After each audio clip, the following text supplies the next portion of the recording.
Hello， 大家好，我是建哥。虽然呢，我老去喷华硕的中国区总经理 Tony， 但这并不妨碍我去评测 ROG 的产品。这一次我们就搞来一堂每行要$3000，国行要35000人民币的ROG GX50冰刃双屏游戏本。对，它就是这个汇率。这个不是商业推广啊，不是商业推广啊，不是商业推广啊，重要事情说3遍。你别再说我违规什么商业推广了 ，OK？ 反正前几天这个某大数码群里面都是这么说的。完了呢，这台笔记本我会挂在海鲜市场里面出售有兴趣的可以关注一下我的海鲜号。那首先看一下外观，那这里我不得不把包装再拿出来说一下。那取出笔记本的时候呢，盒子内胆也会有一个升起，就让你觉得这几万块钱花得很开心。那盒子都用心设计了。笔记本的外观其实和 ROG 的大部分游戏本是差不多的，但有些遗憾，它这个背面的 ROG logo 是无法亮起的。整机重2.5千克，那负载的240瓦适配器是796克。不得不说 ，ROG 的适配器给的还是比较用心的。那不像英特尔幻影峡谷 NOC 那个250瓦适配器，它就是板砖。接口方面，左边为电源接口、麦克风接口和耳麦2合1接口，这个设计还是有点意思的。右边为实时视频输出和反向充电的雷电3接口和2个 USB 3.2 Gen 2接口，其实这个就是以前的 USB 3.1接口。背面为 RJ45 千兆网线接口，一个 USB 3.2 Gen 2接口和一个支持 4K 60赫兹的 HDMI 2.0接口。看外观，我们来看一下配置。笔记本为15.6寸，我们这台冰刃是双屏，是英特尔的 i7-10875H 8核心16线程。那讲实话，目前基本上没有见到啥笔记本散热区能压住这个 U 的。虽然这台的冰刃售价为35000，但是我们还是比较担心散热的。显卡是 Max-Q 设计的2080 Super， 理论上应该能到110瓦的功耗，但后面实测的话似乎跑不满。内存为2根16G 的3200频率，一共32G 的内存。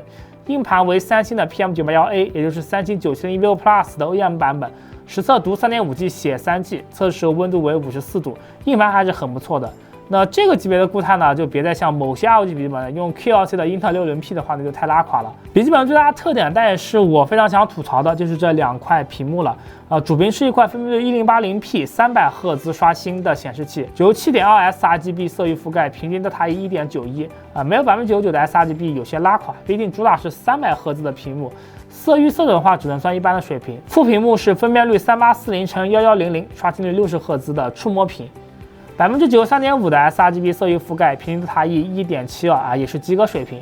你上来就发现了这2个频率它的分辨率不一样，下面是 4K 的宽屏，上面是 1080P， 这就非常蛋疼。如果说你想把光标从副屏幕的右侧移到主屏幕上，就会卡蛋，它上不去，只能让副屏幕采用1920×550的分辨率，或者在 NV 的空间版里面强行把 1080P 的主屏幕放大到 4K， 也和副屏幕相似，但这样是软件缩放的假 4K。几乎所有海外 YouTube 这个屏幕它自己升起来的，评测的都是主屏 4K 60赫兹的屏幕，再加上说官网支持300赫兹刷新，那导致我以为这个屏幕能在 4K 60赫兹和 1080P 300赫兹2个规格之间来回切换，再搭配底下的 4K 触摸屏，这简直无敌好不好？工作游戏全能，光买个屏幕就觉得超值了。但事实上是我想多了。拿到笔记本以后，我花了几个小时查资料研究，最终无奈接受了。那 4K 和300赫兹是2个不同的型号，最坑的是你在任何的产品页面看不出来任何你所购买的型号究竟采用了哪种屏幕。就有点你去见女网友，见了本人，和照片差不多，白天交流完了，感觉不错，晚上想更加的深入交流一下，开个房洗个澡妆一卸，突然又有点跟白天有些差距了。但这个时候呢，但是还是得交流啊，反正灯一关你也看不见的。那具体的双屏使用感受我们一会儿再说首先我不得不承认，华硕一直在想办法在笔记本创新不管做出来东西是否能受到市场的认可，但是愿意去做创新就值得令人尊重。那相比华硕什么机箱、电源、散热、显卡，就整天玩什么破烂换皮，然后那个中国区的总经理 Tony 就整天跑去拿公司的产品送人，和一堆网红去蹭热度。那国内的笔记本市场呢，感觉目前在走2种极端，一种是认真做产品，但是价格不便宜。比如说联想的不少游戏本，你能看到是在用心去好好做散热，甚至发布会和电商页面都会告诉你 CPU 和显卡的功耗，不像你戴尔外星人为首的这些动不动就 i9， 实际上降频都降成狗了，打个游戏都整天降频，还整天找一堆广告吹自己为电竞摇身。那另一种呢，就是拿公模干低价的，那 CPU 显卡都换了几代了，那还是那种傻呆黑粗的外壳和散热。这里就不点名哪些厂家了美名其曰叫节约成本，老模具又不是不能用，什么散热什么使用体验，便宜就是王道。我不知道大家认可哪种模式，第一种模式可以扣1，第二种模式可以扣2。那非常不幸，由于散热器显卡的极度缺货和挖矿性能出众，导致了一大票的游戏本纷纷采用了第二种的设计。反正又不愁卖，干嘛要好好做？消费者是傻，这里就不点名哪些厂家了。双屏的设计，我最早是在19年的台北电脑展上，那华硕的 ZenBook Pro Duo。也就是01X2 Pro 笔记本，当时 4K OLED 的主屏搭配了 IPS 的 4K 副屏，那两个都是触摸屏 i9 9980HK 加2060显卡。可以看到当时的设计，屏幕是无法升起的，而是采用了整个 C 面升起。那 ROG 冰刃双屏采用的是 C 面不动，屏幕升起的设计。但是这个有个很严重的问题，就是笔记本的底面的话会非常烫。我们取开笔记本的话，那桌面上都在发热。所以说，搭载了11代酷睿的华硕01双屏的话，它就采用了 C 面升起加副屏也升起的设计。但非常遗憾，那刚出的搭载5代锐龙和30系显卡的 ROG 冰刃双屏新品的话 ，C 面还是老设计这个散热能压得住就见鬼了。接着我们来看一下笔记本的性能。进去华硕的控制中心的话，可以发现华硕的笔记本有 Windows 控制、静音、性能增强、手动集中性能模式。既然都是追求性能的笔记本了，那主要就测试性能和增强两种设定下的表现。这里还是可以设置显卡的连接模式是直连还是走和弦。3D Mark 实测确实会影响到一部分的 GPU 性能，但是幅度并不大。在性能模式下，单烤 FPU 的时候 CPU 的功耗是70瓦，频率 3.5G， 那是很明显是降了频的。单烤 CPU 的时候的功耗依然没有改变，功率恢复到了 4.2G， 表现还算正常。那毕竟是个8核心的 CPU， 温度85度还是能够接受的。单烤显卡时候的功耗为76瓦，温度是68度。与此同时 ，CPU 的温度也被带到了80度，那可以猜到两者还是共用了部分散热器的。双烤的时候 CPU 就不怎么好过了，那只剩下35瓦的功耗和 2.5G 的频率。再试试游戏，毕竟 CSGO 的 Benchmark 程序帧数为332帧，试了一下实战的话，平均帧数在230帧左右。CPU 的频率是 3.7G， 显卡频率 1.8G， 功耗和占用都不高3极致画质下 PUBG 的平均帧数132帧 ，CPU 3.6G， 显卡 1.4G， 功耗被限制在了80瓦。最高画质古墓丽影的平均帧数是93帧，由于负载比较高 ，CPU 就降频到了3G， 显卡 1.3G。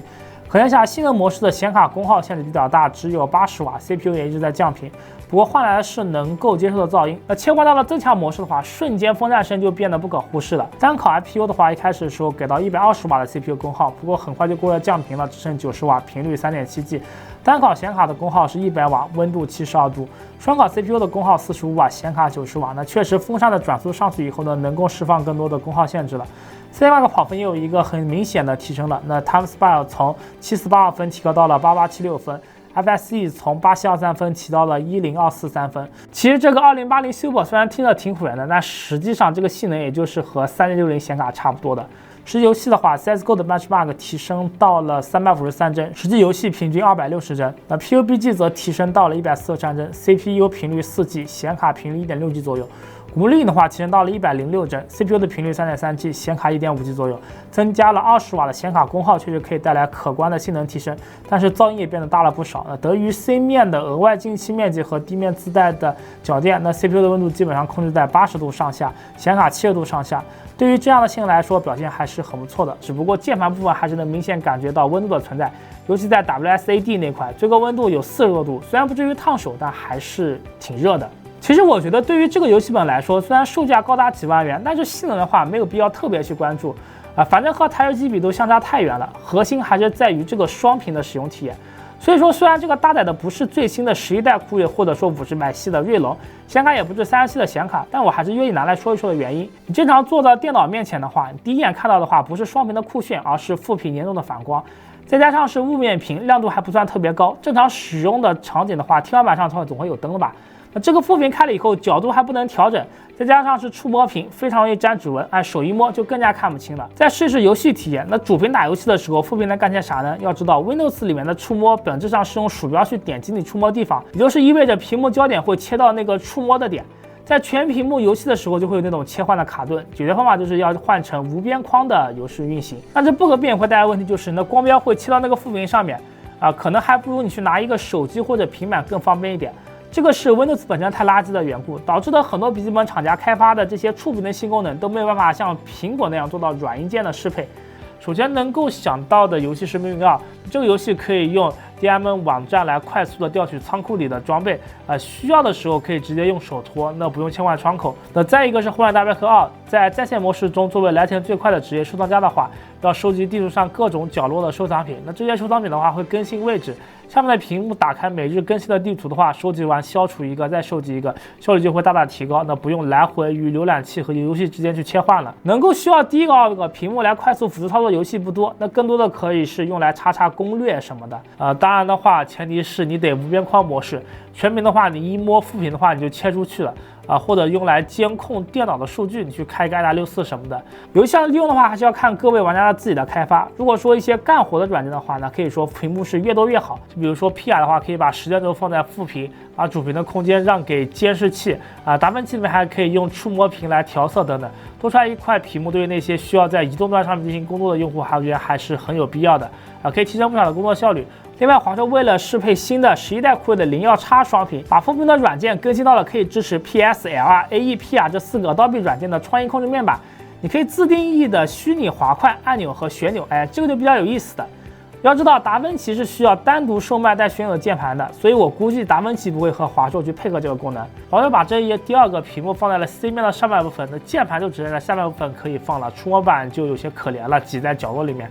那键盘的手感并不理想，按键会有轻微的晃动，按压的力度也有些偏大。那值得一提是，这块触摸板的话是可以切换成小键盘模式的，这点非常有必要。这种主屏、副屏、键盘一条线的布局，确实是保留了传统笔记本的开合模式，但也导致一个问题，就你按照正常时的使用姿势来说的话，屏幕会比其他笔记本更远，本身15寸的屏幕就不是很大，远的话在玩游戏的时候可能看不清。那如果放近的话，按键盘的左手会比较难放，再加上自带的掌托也无济于事。但如果说你平时使用游戏本的时候用外置键盘的话，会比较好一些。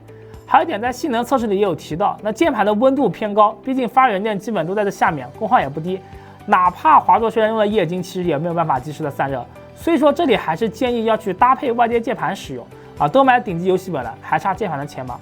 这台笔记本还很贴心的出了一个关闭自带键盘的模式，那我猜大概是准备让你把外置的键盘直接放在这个自带键盘上面去用吧。那今天这台 ROG 的双屏游戏本就介绍到这里了，那不知道你是否认可华硕的这种双屏设计呢？